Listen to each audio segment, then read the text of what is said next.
Welcome to the Aledo Bearcats Coaches Show podcast from Real Country 92.1 Hank FM. Brought to you by H5 Sports Barn in Aledo. Recorded live every Monday night at 7 from the new Jake's Burgers in Aledo. And now, with Aledo Bearcats head coach Robby Jones, the voice of the Bearcats, Kevin Lonnquist. Trips to the far side. Hawk Daniels in the slot for the Bearcats. Haney to throw, pressure's on, dumps a screen out, pass is caught by Trace Clarkson, first down inside the 40, inside the 30, running away from everybody at the 10, 5, touchdown, Aledo Bearcats. And that was the Bearcats' second touchdown of the night. The first 4 times Aledo touched the football against Azle last Friday night. They scored 29 points en route to a 50-7 victory to improve their record to 4-0, the number 1 team in Class 5A Division I. Hi, everybody. Kevin Lonnquist. Glad that you're with us here on the Aledo Coaches Show podcast on 92.1 Hank FM. Want to also welcome you to a new environment, too, because we're out here on the patio rather than being inside this time. And we're going to probably keep it here on the patio for the foreseeable future. Of course, the weather will always play a factor in that. But we want to thank you all for being a part of this, because the downloads of what we've been getting through and the numbers that we're seeing through the first 3 weeks of the show, more than 150 downloads each of the first 3 weeks. So that's a pretty good start for where we're at. We're obviously hoping that things continue to progress the way they are. Of course, you can always subscribe to wherever you get your podcasts. Hank FM has got their podcast board, so you're welcome to always do that and spread the word to anyone who's an Aledo Bearcat football fan who wants to read and has more access to the Bearcats. And so, joined by head coach Robby Jones. And Robby, congratulations on the victory on Friday. It's always nice to come away with a win. I mean, it doesn't matter how used you get to it, but it's always good to come out of there with a win. Right. That's the goal going into the game, is always come out with a victory. Let's talk a little bit about the things you saw from Azle the way that your team played, the way they responded from the previous week against Justin Northwest. That had to make you feel good about the way they just snapped back and they played to the level that you all are accustomed to seeing. Right. That's what we expect from our guys to come out and play that well. And they did. It was a total team, game. We played well on offense, defense, special teams, all around. A good game for us. 4 times you touch the ball, you score. I don't know if a coach could draw up a start any better than that. You could also get a few 3 and outs along the way as well. But to get that kind of start like you did, what did that tell you about just how mentally they were locked in and ready to go? Right. It showed, the focus level was there, where we expected to be, for us to go, drive the way we did, made it look kind of easy at times, and then when the defense went out there and stuffed them and made them go 3 and out, that's big. Let's talk a little bit about just with this offense growth, and I'll get to Haas here in just a few moments here, but it seems like now, especially with last week against Azle, we're thinking about the deep shot to Trace Clarkson that went for about 46 yards down to their 24-yard line. But you also took a couple deep shots. Are you starting to find that with this offense and knowing more and more what you can get out of Trace, Colton McCoy? We'll get to him in a moment here as well. But Colton, obviously with Hawk, Caden Finley coming back this week, that this offense can be a more vertical threat than maybe what you anticipated back in spring. No, we felt like it was going to be a very explosive offense. We got guys that can stretch the field, vertically, and those are the things that we're going to take advantage of throughout the year. So let's talk a little bit about, as far as, with Caden's back in the lineup this week, the sophomore, kind of a slow start for him. Of course, got banged up with the ankle, missed the last 2 games.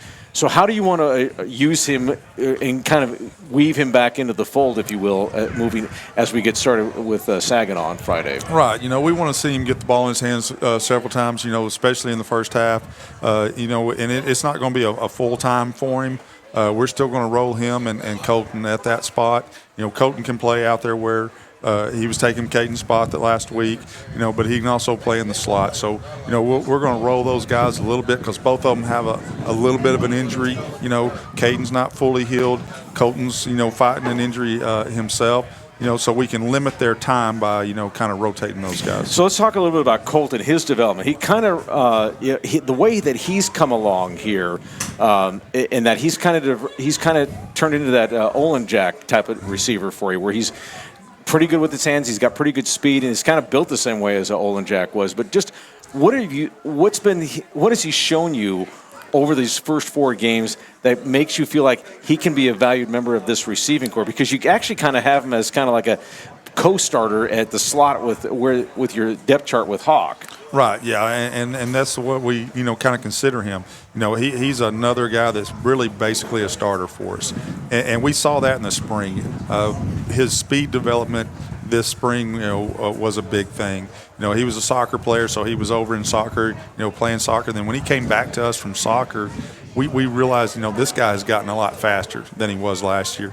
And that speed, has made it to where he's going to be a big contributor for us on our offense. So with that, is it mainly a foot speed thing, or is it just a total speed thing that you notice when a football player is overplaying soccer or maybe another sport, but in this case with soccer, where you notice the jump? Well, we just noticed it, right away, when he came back, and I don't know if it's anything they did in soccer, but, it's the fact that he had matured a little bit. You could tell his body, had grown a little bit. He'd gotten stronger, and that led to him also, gaining, the foot speed that he is displaying to right now. Let's talk a little bit about just moving with this offense with Hoss Haney, your starting quarterback. Phenomenal performance last week, 14 out of 17, about 287 yards. But we also noticed, too, a couple of throws that he made across the field. Basically, ball was on the far hash, and he's throwing on the other side of the field where he finds if it's not Trace, it is Colton. And this is a part of his game this year that I noticed, and even Kyle Hicks, our analyst, noticed, that he wasn't making that throw last year, or you guys weren't even asking him to make that throw. Is that true? And if that's true, how did that kind of come about as the season has gone along here? We made some of those throws last year. He had a big throw on a big third down last year against Denton Ryan, across the field. So those are throws that he's able to make. It basically shows his arm strength. And really, if you don't have a quarterback like Haas that can make that throw, it limits you offensively in high school. But he has the arm strength to make those throws, so we can make those calls, and give defenses basically things that they don't normally see. Now, I want to ask you about it, since you've been around offense pretty much all your coaching life here, when it comes to quarterbacks, and it's kind of like, I kind of look at them as kind of like starting pitchers in somewhere and changing speeds where I can throw it this hard into this window here because if he runs to a spot, I can get it there, or I can touch this one, or I don't have to put as much on this one. How does a coach and a quarterback work through that, understanding the situations of when to put more on it, when to take something off on a throw? And, that's just something that's worked on, not just during the season. That's worked on in the off season. That's worked on, throughout the summer, during skills, in the summer. So those are things that, he and his quarterback coach, talk about. Hey, you got to put a one ball on this, with a little bit, less, arch on it, or you got to need a 3-ball or a 2-ball, types of deals on certain throws. So explain to the listeners what a 2-ball or 3-ball might be. A 3-ball is going to have a lot more arch on it. It's going to go higher up in the air. A 1-ball is going to like a fastball coming right at you. Kind of like a four-seamer fastball, that sort of thing. Yeah. By the way, we should point out that in our second segment, we're going to be joined by Aledo's no-fly zone, the defensive backs between Jaden Allen and Chris Johnson. Both of those are Power 5 commitments, and we'll have them on in the second segment. Okay, so let's talk a little bit here, Robbie, about two deeps, because you've had to juggle your two deeps with this team the last couple of weeks here. But prior to the last week against Azle, you had your left tackle, DJ Williams, out and Caden Finley in.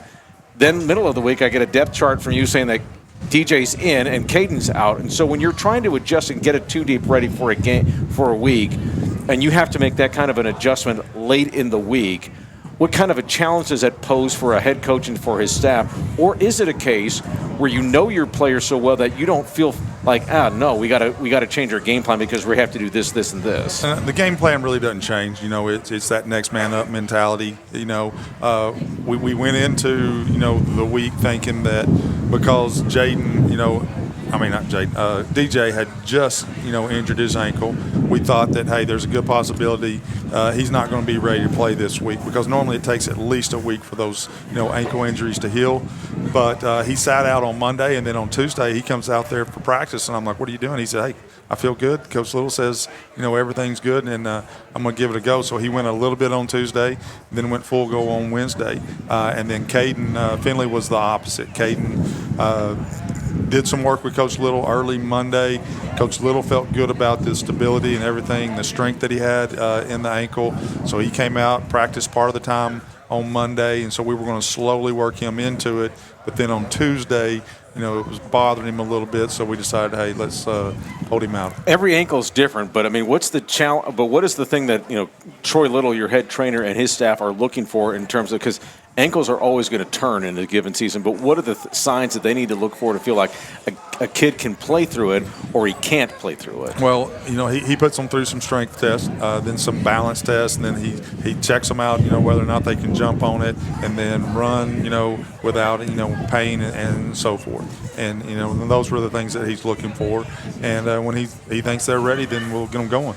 Okay, so I want to ask you a little bit about your two-point offense, because we've seen you guys do more, or at least attempt more two-point tries this year than through the first 4 games than I can recall. And, of course, I have a short-term memory on this, but you've had at least 4 attempts at a two-point try, and you've converted all of them. And I want to ask you about just the thinking about this. Is that something that you all want to get working on so that you might need it for the playoffs? Or what's been kind of the thinking about wanting to do this so early in the season? Well, we want to give people some things to look at.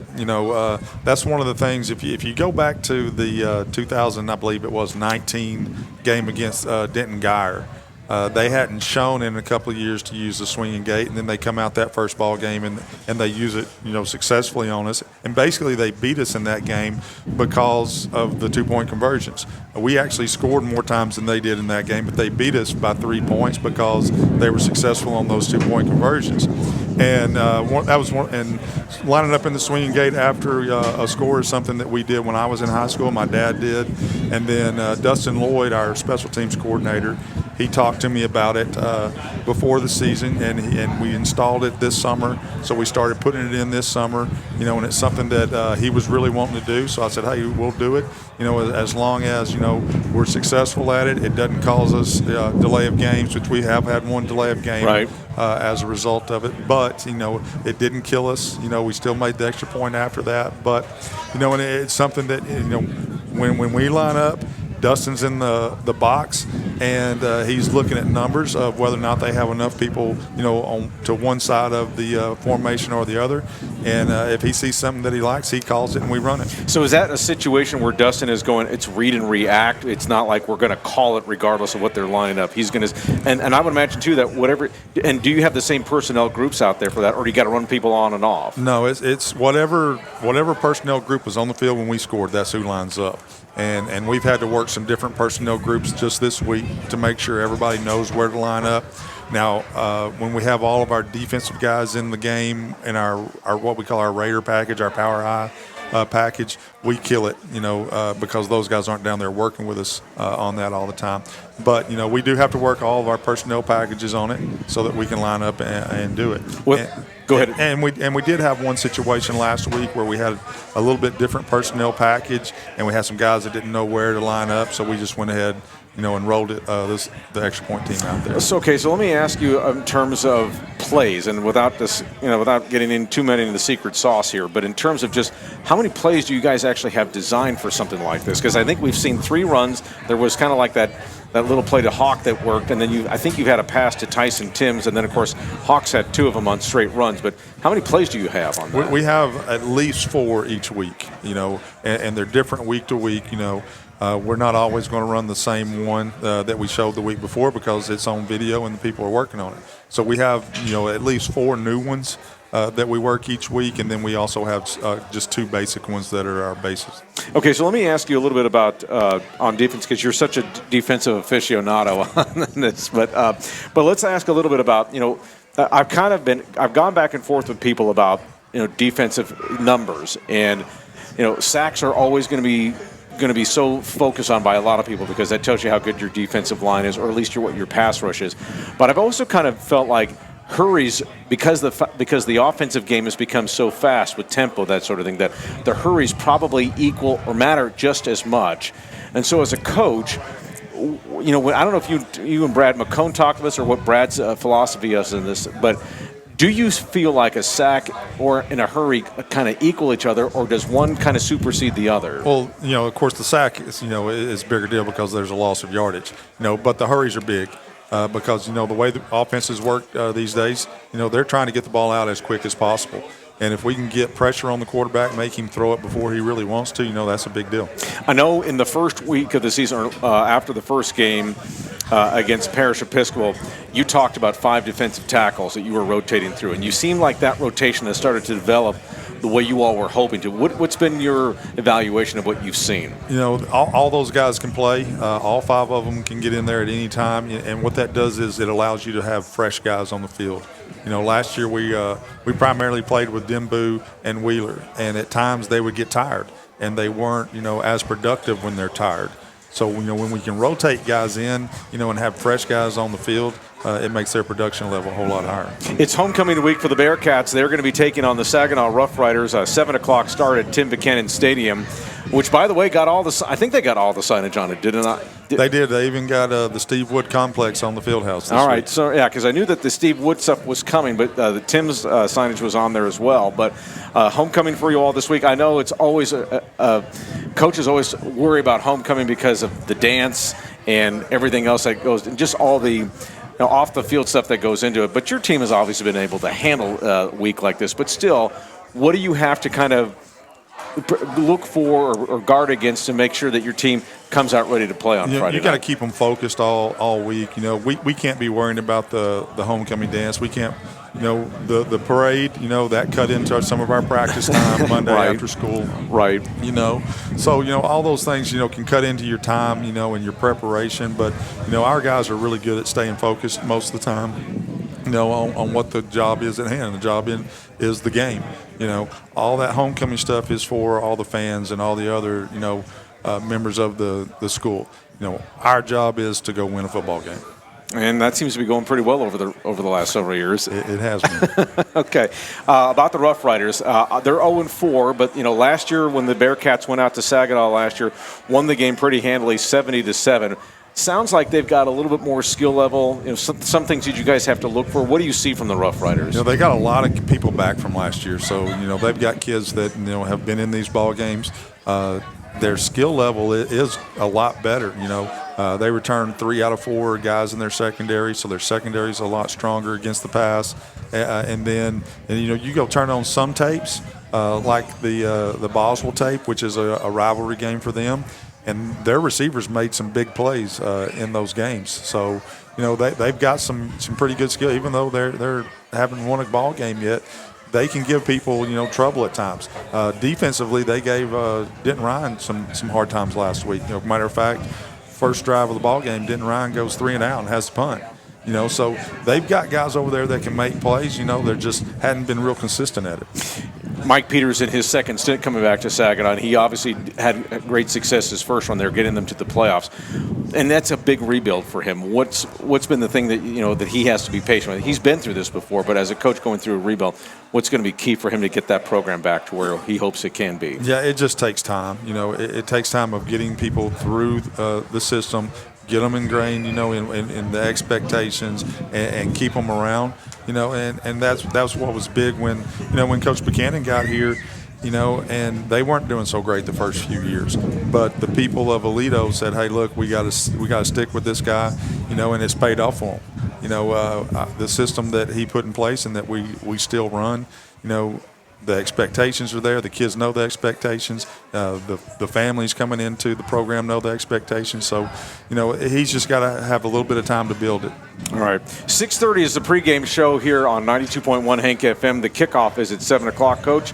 Always a pleasure. Look forward to seeing you on Friday night, and thanks for being with us as always. All right, thank you. All right. The podcast is brought to you by our friends at H5 Sports Barn and Nye Physio, and they can help unlock your athletic potential and elevate your game like the Aledo Bearcats. With expert sports physical therapy, tailored recovery plans, and top-notch sports performance training. H5 Sports Barn, proud supporters of the Aledo Bearcats. On the other segment here, we'll be talking to Aledo's no-fly zone. That's defensive backs Chris Johnson and Jaden Allen. Chris is committed to Arizona State. Jaden is committed to the University of Arkansas. Stick around. We're back in just a few moments. Wingfield out, Guillory in the backfield for the Bearcats in this power pistol formation, and Guillory will get the carry up the middle with room to run. 15, gets outside to the 10, 5, and he'll walk it in. Touchdown, Aledo Bearcats. And we welcome you to the second segment of the Aledo Coaches Show podcast here on 92.1 Hank FM. I'm Kevin Lonnquist, joined by Aledo's no-fly zone, the defensive backs, both Power 5 commitments. To my far left is Jaden Allen. He is the senior commitment to the University of Arkansas. To my immediate left is Chris Johnson. He's the defensive back commitment to Arizona State. Give it up for both these young men, please. All right, guys, great to have you with us. We'll start off about I'm going to ask you both first, just about first 4 games of the season. You guys are in it. You've gone 40% of the season. Hard to believe we're already this far into the season, but just give me individually right now, Jaden, where you feel like your game is at right now, things that you feel like you've done well, things that you still need to keep working on. How I feel right now, I feel like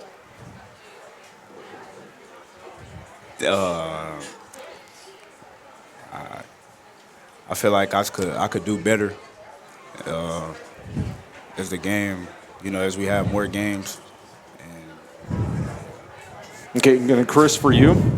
I feel like I got to a good start in the Paris game, and then for a couple quarters out there in the Den-Geyer game, I was a little sloppy, but we still came out with the win, and defense showed up when we needed to, so that was good. And Jaden showed up when he needed to. I showed up when I needed to.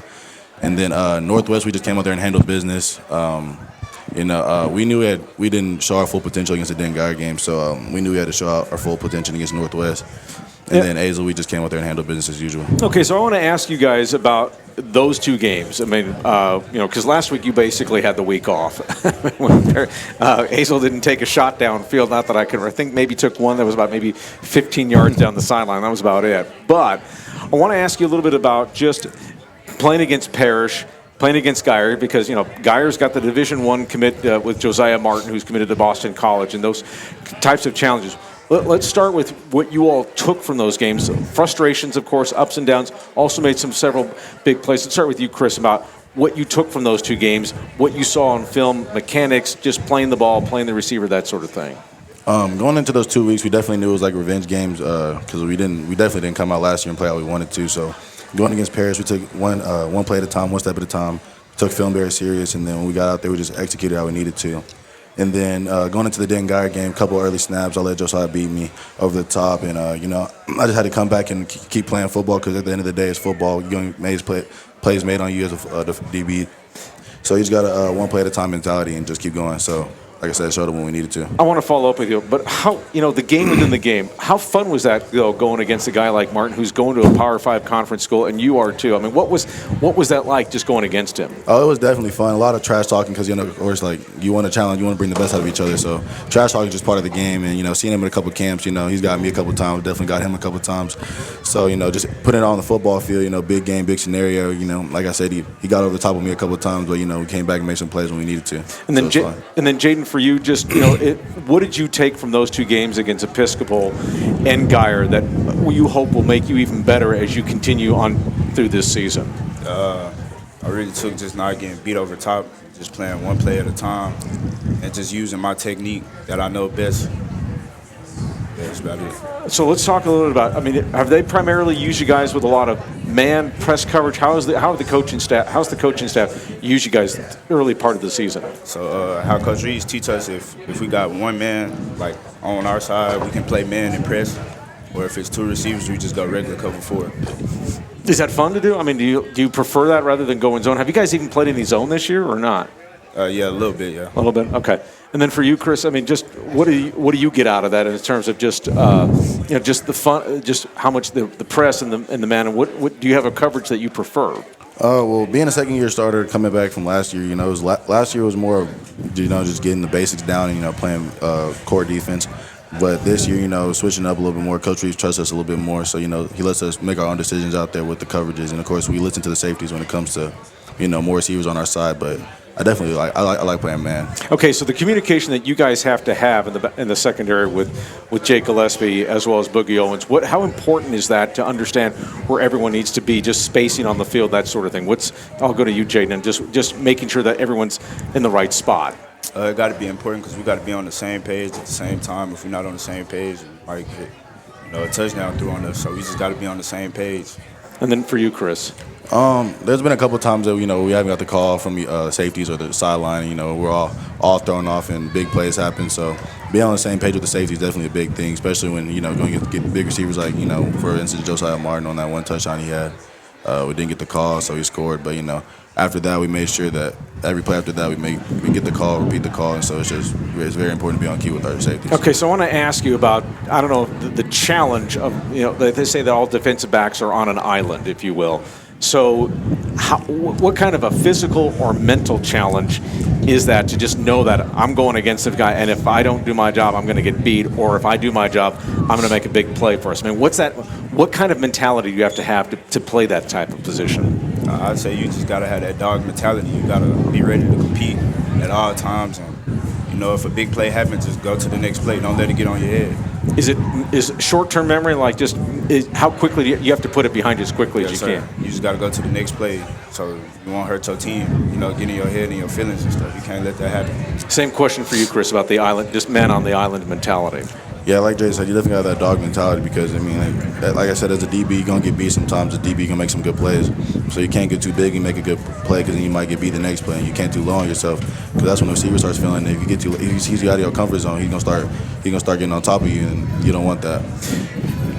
I'm joined by Jaden Allen, commitment to the University of Arkansas. Chris Johnson, commitment to Arizona State University. Forks up for you. Woo pig to you. Let's talk a little bit about as far as best play you think you've made in your varsity career. If you had one that you can circle, what do you think it was? And I'm asking this to Jaden, by the way. I'd say it's when we played South Hills and we was in cover 2. And I was supposed to be reading a 2 receiver, and he ran the 5-yard out, and I just jumped it. Pick 6? Yes, sir. All right, and then for you, Chris? Definitely my first varsity game against Parrish when I had the 50-yard interception return. So we were supposed to be whole first half we kept getting beat, and they kept looking at the sideline, checking our coverage and changing the play. So Coach Reed told her to start disguising it. So I was disguising like I was in 4, and then I walked up last second and played man, and then I just jumped the second receiver's out route and then reverse field and almost got in the end zone, 1 yard line. And how much did you catch for that for not finishing the pick? Man, coaches said I was in, but they said I would have been in if we were at Aledo. But, Parrish wanted to give me the game, so they said the refs were on their side, so 50-50. Okay, so I want to ask you in terms of when you are playing a receiver, man-on-man or press or whatever, but when you're watching the receiver, are you looking more at his eyes or his hips or where his hands are in terms of his anticipation of the ball coming to him? What do you need to see in order to help you that tips you off, Jaden? I look right at his hips because if you look him in his eyes and he do one head fake, you can just easily go for it. So I just stay focused on the hips. And then for you, Chris? Well, for a man, I definitely look at his hips and his back leg, and because if I look up, he can make any type of fake like Jaden said and misdirect you. But if we're playing off man, a lot of quarterbacks that we play, they look at their receivers or the receiver they want to go to before they snap the ball. So I kind of read those type of keys and stuff like that. All right, so I'm going to ask you just best high school receiver you think you've gone against in your time here at Aledo. What would it be, Jaden? I'd say Jalen Hill from Longview. Okay, and then for you? Definitely Josiah Martin. Okay, so Martin is obviously, as we said a few moments ago, is committed to Boston College. Jalen Hill, he's the one that went to Alabama. Yes, and so, all right. Okay, so guys, obviously you have this in your blood. I mean, Chris, your dad, Lewis, was played in the NFL several years, had a great career at the University of Louisville. And then Jaden, obviously your brother Brandon's down in Texas. I want to ask you about the influence of just playing, just talking with those guys or just playing with them or just working with them throughout your development as defensive backs. I'll start with you, Chris, about just with your father and, of course, with his background, what his background has helped you to put you in this position where you have an opportunity to play at the next level. I feel like ever since a young age, he always saw the potential in me and things like that. But like back in middle school, when I didn't want to play football, he didn't bash me about it. He let me play basketball, let me try that out. But back when I told him I wanted to play football, starting high school, he was right back on me like he used to be. And, I just listened to him because done at the highest level, won the Super Bowl, all that. So when someone like that's trying to give you inspiration, you got to listen to it, especially like coming from his background. When JUCO, ran track out of college, wasn't really seen as a DB, but then come out run a 4.18 and then just take off from there and have a successful career like he had. He did it the right way, so obviously I'm gonna take his advice. And then for you, just with your brother, and obviously you had the opportunity to play with him for a couple of years too here at Aledo. But what was that experience like, just for being with him and playing with him, and then just maybe in your development? I learned a lot from my brother, and he just really led the way for me, and I just really just focused on like how he go with things, and I'll go with it. I just really can't even think. Okay. So let's talk a little bit about, so let's move into your recruiting situations here. Again, we talked about this. Chris, I want to ask you a little bit about your situation with Arizona State. You committed to them. Signing day is going to be in December. You've said that you're going to arrive in January of 2024. So I want you to take the listeners through your recruiting process and how stressful that was, the schools that it came down to. Several folks may not know, who your finalists were before you decided on Arizona State. So just kind of walk people through what that process was like for you. So I mean, going into the season, at the end of the season, I didn't have any offers, and then going into Christmas break, I got the first call from Louisville, my dad's alma mater, and they called me and they offered me, and then after that, I kind of just took off. I mean, slower and slower. Grambling offered me next, and then kind of January, mid-February, that's when they really ramped up, and I started getting offers like weekly, daily. And then by the middle of the summer, I made a top 6, which was Utah, SMU, Louisville, Arizona State, Utah, Arizona State, and 2 more. Oregon, and I can't remember the last one, but okay. Yeah. And how many official visits did you actually take? Oregon and Arizona State. Okay. So did it really come down to the Ducks and the Sun Devils then for you? Also Utah, but I just couldn't get out there during the summer. Okay. Oh, and also went on Arkansas visit with Jaden. That was a 16. Oh, okay. Gotcha. Okay. So on that decision, what was it the decision about Arizona State down in Tempe that really made the, kind of spoke to you and said, this is where I want to be? What sold it for you? My relationship with Coach BC, the new DB coach there, definitely had been my 3rd offer. He came all the way to Aledo to see me, which a lot of coaches didn't do when they offered me. Called me out of class and, just built the relationship with me since day one. So that played a role. And then I went out there for an unofficial during spring break. And, I just like the vibes out there. I love Tempe. I love Coach Dillingham, the head coach there. I love the defensive coordinator, Coach Ward. I just love everything they're building out there. Then I went out there for an OV back in June. They just showed a lot of love. A lot of players there hosted me, and like I said, showed a lot of love. So, at the end of the day, I just wanted to go where I was prioritized, and I just want just another player on the roster. So I saw that a lot in Arizona State. Okay, stressful to do this? I mean, how was it for that standpoint? Oh, it was definitely stressful. It's just a big decision for life. Having to make that big boy decision, like your first big boy decision on your own future. Is a big step in life. And then Jaden, for you, I mean, your situation was a little bit different because you had originally committed to Texas because your brother was down there.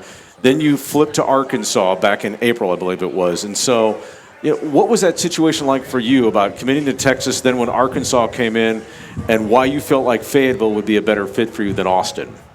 I felt like because I really got close with the Arkansas coaches, and they felt like family. They treated me like family, and it just felt like home. I really got close with them. They got close with my family, and the coaches really just stuck to me. What did you think of Fayetteville itself? It's nice. Yeah. I can speak personally because my wife is a Razorback and my oldest daughter just graduated from the University of Arkansas, so they're big thumbs up on that decision and all that. And so, but for you guys, let's talk about this, about making the decision. You all have made the decision that you're going to arrive in January of 2024. Said that a few moments ago, but this gives, as we talked about this a few weeks ago, that it gives you the opportunity to go through spring practice in 2024, whenever that's scheduled, March, April, whatever the case may be. But what are the other things that lead you to make this decision? Because you got to get your credits in. You got to graduate early. You probably had to do some summer school, I would suspect. Did you have to do summer school? Yes, sir. All right. And then for you, Jaden, you have to do this? Yes, sir. How many classes did you have to take even to get ramped up so you could get through in December here at Aledo? Like 2. Yeah, I had to take 3. Did you? Yes, sir. Okay. So all this is coming in so fast here. It's like a compressed schedule. Is it easy to manage? Is it getting easier to manage before you get up there? I mean, you can just worry about Saginaw on Friday, but mid-January is getting closer. So what's the mentality of just realizing that I got to deal with this when it's coming here? But is it easy to kind of not think about it until it actually shows up? Arriving at each campus. I'll start with you, Jaden. So how I go about it is I don't think about it. I just think about our season, and like Coach Jones say, just focus on our season, and when it comes, it just comes. And then for you, Chris. I mean, After I got done with all my summer classes, I was kind of excited. Talked to Coach. He's like, can't wait to get you up here for spring football, spring training, all of that. So, I was excited about that. But then the season started, and like Jaden said, it's one game at a time. Especially it being our senior season. You wanted to go by as slow as possible. So I'm just trying to enjoy every moment. Obviously, this program has won 11 state titles. You guys were a part of last year's state title team. What's the key for this team trying to get back to playing the Saturday before Christmas? Actually, it's going to be the Friday before Christmas because that Division I state title game is the last game on that Friday. But for you, Jaden, what do you think this team is going to have to do in order to try and play the final weekend of the Texas high school football season? I say we just got to stay focused and stay locked in. And once we just stay focused, good. And then for you, Chris? Yeah, like Jaden said, just staying focused and just worried about our opponent one game at a time, not looking towards, who we think we'll play in the playoffs, who we know we can be, just taking every opponent as an opponent that we can play that Friday night and just handle that Friday night. And, like Coach Reese always says, practice like you're playing for a state championship and one day you'll be playing for one. So just keeping that mentality week in and week out. And here's the biggest question. Are you having fun playing the game? Yes, sir. All right, and then for you, all right, because that's the most important thing. If you're having fun, then that means there is something to it. So, okay, so this is Jaden Allen. He's the defensive back. He's the commitment to the University of Arkansas. This is Chris Johnson. He's the defensive back committed to Arizona State. These gentlemen will be signing along with at least 5 other members of this 2024 Aledo class that are going to be signing either a Division I Power 5 conference scholarship or at the FCS level. Maybe a couple more would be joining them in mid-December. Give it up for these two gentlemen for joining us here this evening. Guys, you did great. Thanks for joining. One more reminder about H5 Sports Barn and Nye Physio and Performance. They can help unlock your athletic potential and elevate your game like the Aledo Bearcats with expert sports physical therapy, tailored recovery plans, and top-notch sports performance training. H5 Sports Barn, proud supporters of the Aledo Bearcats. Now, we will be back next Monday. We had to do it today, Tuesday, because of the homecoming parade. You guys weren't in that parade, were you? No, you weren't? Okay. All right, but we'll be back next Monday, 7 o'clock, here on the patio, wind notwithstanding, but we'll be back next Monday here on the patio following the Bearcats game when they take on Saginaw High on the Rough Riders at 7 o'clock. Reminder that the game you can hear on 92.1 Hank FM, pregame show at 6:30. The kickoff is at 7 o'clock, and you'll be joining me and Kyle Hicks and Mercedes Meyer as we get going here throughout the course of the season. And, of course, thank you all for being a part of this. Again, tell everybody about the podcast as we go throughout the course of the 2023 season. Make sure you go to the Hank FM board to download your podcast or wherever you get your podcast. So for Robby Jones, Jaden Allen, Chris Johnson, I'm Kevin Lonnquist. Thanks for being with us for this week's edition of the Aledo Bearcats Coaches Show podcast. We will be back next week. Good night, everybody.